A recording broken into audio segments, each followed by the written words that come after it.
All right, good morning, everyone. We are going to continue with our media availabilities here in Chicago for the Chicago Street Race Weekend. We are joined by Ryan Blaney, driver of the number 12 Team Penske Ford. Ryan, you have some other excitement coming up here in about a week. You're going to be at the ESPYs, nominated for Best Driver. What are you looking forward to about that? Well, it's pretty nice to be nominated. That's for sure. That's neat, and with some really great company as far as other drivers and other series. So, looking forward to going out there. I'm just kind of seeing what it's all about. I enjoy, I think the sporting aspect, the sportster in me enjoys that stuff.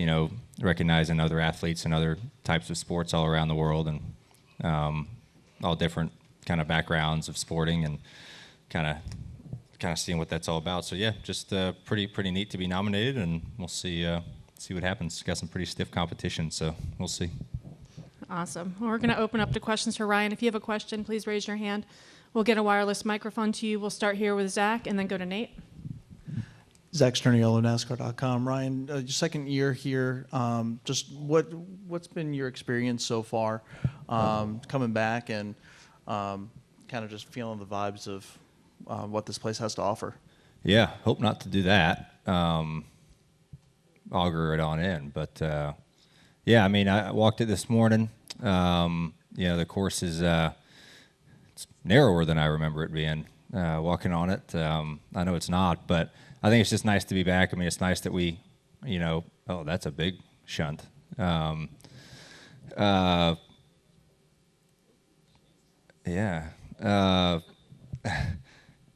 It's nice to be back, and it's nice to have good weather. I think the whole weather this weekend is going to be phenomenal, and it's going to give the fans and the teams and the drivers an experience that we didn't have last year. A lot of stuff didn't happen last year because of the weather, and from a fan experience side, and I think that's going to be obviously way better this year with it being beautiful outside all weekend. So it's nice to be back. I came up here a couple months ago, kind of promoting the race and things like that, and the excitement level is through the roof, and I think it's going to be the same way. So it's honestly kind of like the first year we've been here in my mind, just because the weather is so 180, and this is like properly going to be done with the whole weekend, tying in. So yes, I'm happy that the city wanted us back, and we decided to come back and put on even a better race than what we did last year. So should be good. We'll go to Nate. Nate Ryan, NBC Sports. Ryan, so with Joey's win last week, Team Penske is now the first Cup team to have all of its drivers locked in the playoffs. I guess first, is that a big confidence boost for the team? Because you guys have been looking for performance all week or all season, and now to be locked in ahead of Hendrick and Gibbs, does it mean something? That's nice. I mean, yeah, it's nice to have everybody locked in, me and Austin and Joey, and gives you some confidence and a little bit of relaxation of, okay, we're all in. So that 22 group, they were kind of on that bubble, and then they performed last week and ended up winning the race, and the 2-car being where they were before they won Gateway, that's just a huge confident booster for them and our whole organization. So I think we're honestly getting to where we need to be performance wise. The last month and a half, I feel like I can just speak for my group. Personally, I think we've been really strong. Maybe our finishes haven't really shown it, with getting kind of tore up or spun out at the end of these things, running in the top 5 or so. But I feel like our direction as a team right now is really good, and it's just a bonus that we have all our cars locked in. Now it's just a matter of how do we get our mile and a halfs a little bit better. How do we continue to get better on these road courses, which I think we're learning. And so it's just I've always just focused on where is the direction going from our team side. Where is our speed at, and how are we running compared to the other teams that we're trying to keep up with, and then getting us all locked in. That's another kind of sense of relief, I feel like, from everybody at our race shop, on the teams. Okay, we're in. No more stressing about the points. Now we can really focus on trying to get better as a whole group.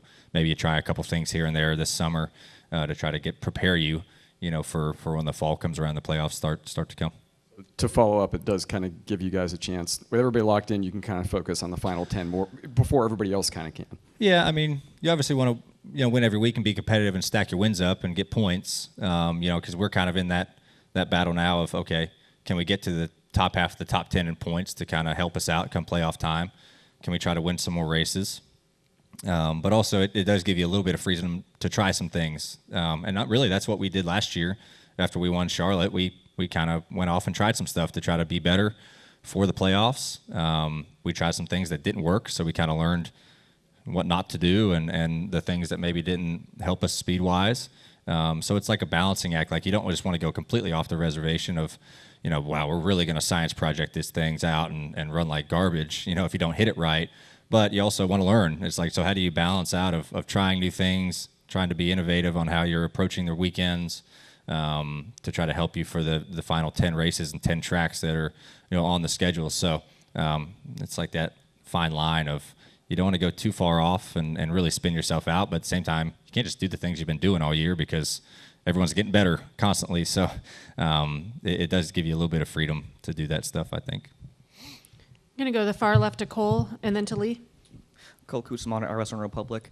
Ryan, SVG is the overwhelming favorite, it seems. I'm curious if that was kind of your thought going into this weekend, and as well as if you looked at SMT data, watched the race from last year, anything that you can kind of take from his drive from last year that you're going to implement for yourself this weekend? Yeah, I mean, he's going to be a tough one to beat, right? I mean, just his experience on the street courses and things like that. And it's nice that we all have kind of a street race under our belt. That kind of brings us a little bit up to speed to where he's at, but he just has so much more experience in this stuff. And yeah, looking at his stuff, he's a right foot breaker, right? Like, I think he's like the only guy probably right now that right foot breaks anymore.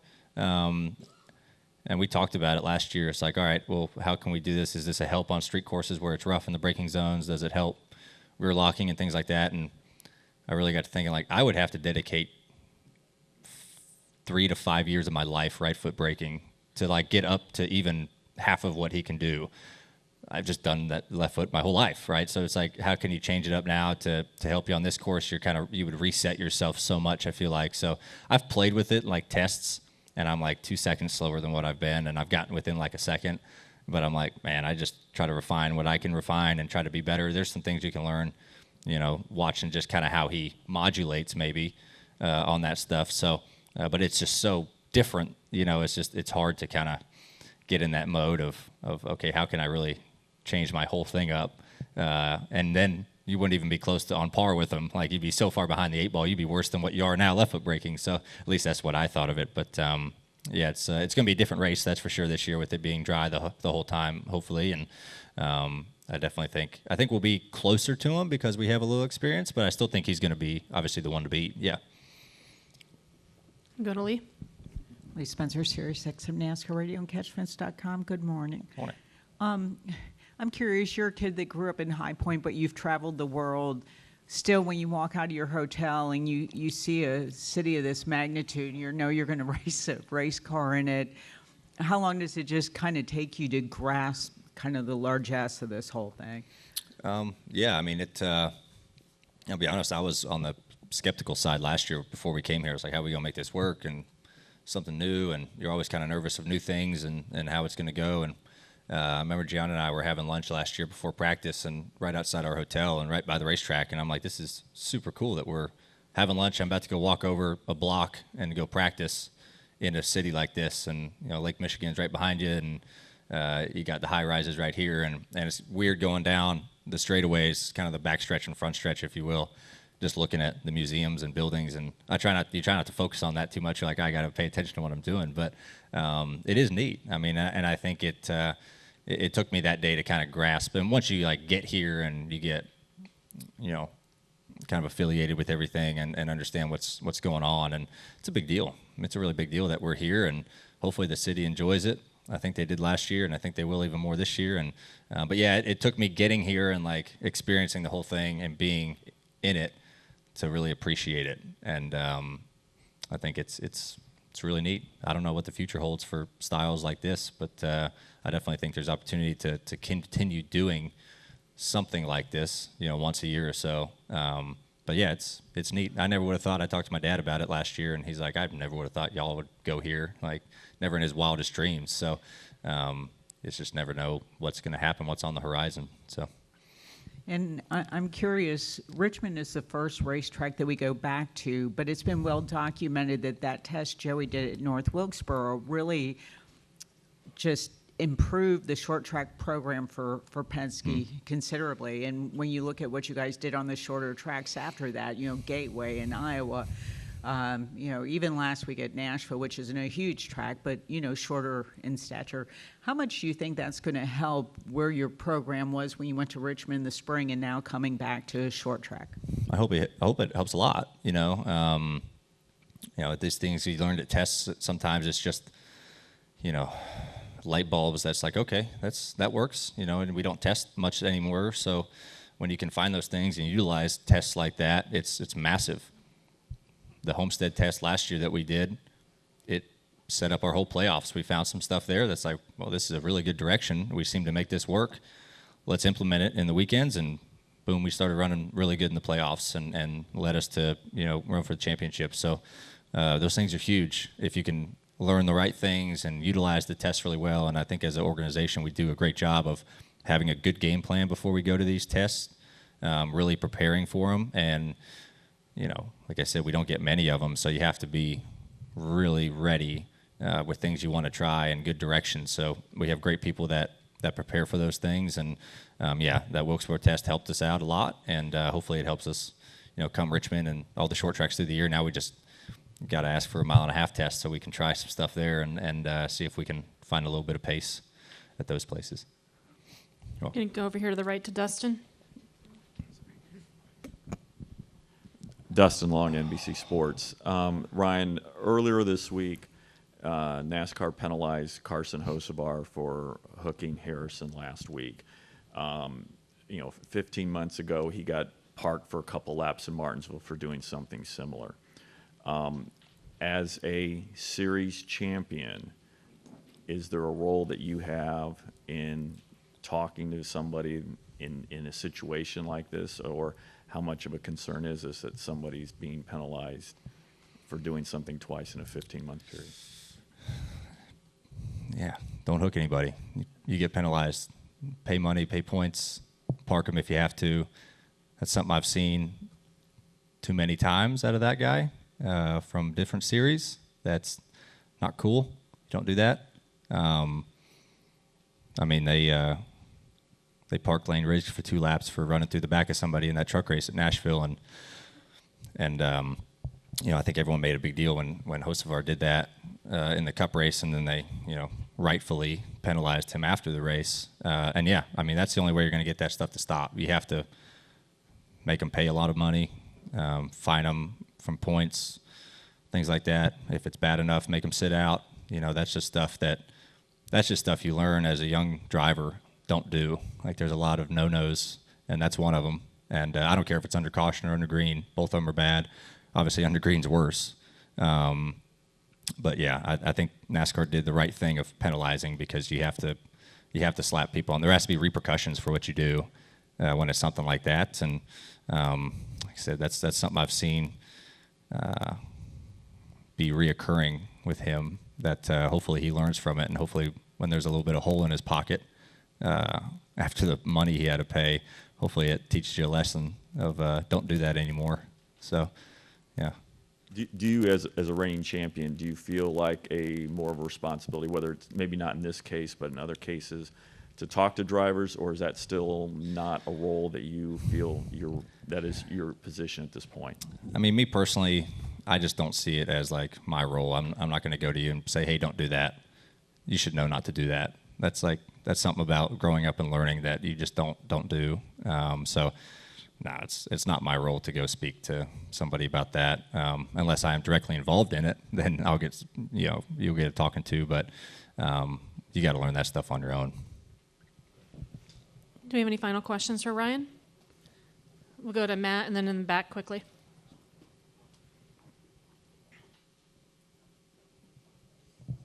Hey Ryan, Matt Weaver, Sportsnot.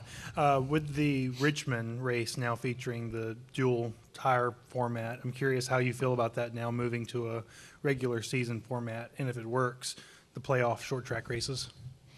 Yeah, I think we got a little taste of it at Wilkesboro. It didn't do as much as I would have hoped it would have done at Wilkesboro, as far as like the different compounds, fall off and stuff, but it was hard to get fall off at Wilkesboro anyway with the new pavement. hopefully at Richmond it does a little bit more. The track's a little bit older. It's worn out. I just like to see, I think if you're going to have a dual tire like that, you have to have the option, like the soft tire, be a lot faster for 10 laps and then be a lot slower after like 20 than the prime. And so hopefully it works. I know, like I said, Wilkesboro didn't really work. We stayed on the reds for like the whole race, and whereas able to hold everybody off. And I don't think it'll be that case at Richmond. I think you're going to get the more fall off there. But I applaud NASCAR and Goodyear for wanting to try stuff like that. You got to find ways to try to help the short track program a little bit as far as raceability, dirty air, stuff like that. And I think that we always talk about tires, and those are they're not easy to change, but it's the easiest thing to change as opposed to like bits and pieces on the car. We've tried everything you can try on the car, almost everything. We tried everything that we're going to get on the cars. So the tire thing is the next option, and I think it's a good direction. I don't expect it to be amazing at first, like just learning process and learning curve of getting everything where it needs to be. But I think it's a good direction. Hopefully it does something, and it'll be fun, like for the teams to have the option of, hey, when do you put them on, and how many you got laying, and so we'll see how that strategy side goes. So Going back to Samuel to wrap up. Ryan, you mentioned earlier the excitement surrounding this race and just how cool it is to walk around the city and see how many people are excited for it. Is this a race, is this an event that you think could be something NASCAR chooses to do, not just next year and say, yeah, we're going to go back for one more year? Is this something you think could have a long-term effect where 4 or 5, 10 years down the line, we're still coming to Chicago for a street race? Yeah, I mean, I think it did such a good job last year and this year as far as like the notoriety of it and the fan excitement of it, to where I think you definitely can do it. I don't want it to get like Bristol's different, when they threw dirt on it. There's a track already there, and you throw dirt on it, and yeah, it was super hyped up. Like the first year, and then the second year was even more. And then the third year, people started to, and I say people like fans watching and stuff like that. They're like, well, okay, this kind of has run its course. I thought the dirt race was pretty good, honestly, but this is a whole different thing. You're bringing a racetrack to a city, a big city. And whether it be Chicago or somewhere else, I don't really have a preference, honestly. It's just whatever city will have us, and that's above my pay grade. I just go where they tell me to go. But I definitely think it could be neat as far as, you go to these huge markets of major cities around the country, even outside of our country, that can draw a huge attention to people that have maybe not seen a race before, and now we're bringing it right to your home, and I apologize that we messed the traffic up for a few days here, but I think overall it does a really good thing, bringing money to the city with everyone coming in, bringing notoriety to your city. Like, I think that's good. So whether it's here or somewhere else, I don't really care, but I've enjoyed Chicago. I really like this city. I'm not a big city guy, but like Chicago is great. And so, yeah, hopefully it's something that can continue across, multiple cities. Not multiple times a year. I think once a year is a good thing to do it, but yeah, it can be done. Hopefully it continues on. I've enjoyed it. All right, Ryan, All right. thanks for joining us. Good luck this Thank you, weekend and everybody. next week at the ESPYs. Appreciate it. And then just also a note for everybody, the drivers of the number 7 and 45 have been evaluated and released from the infield care center. And then the bullpen...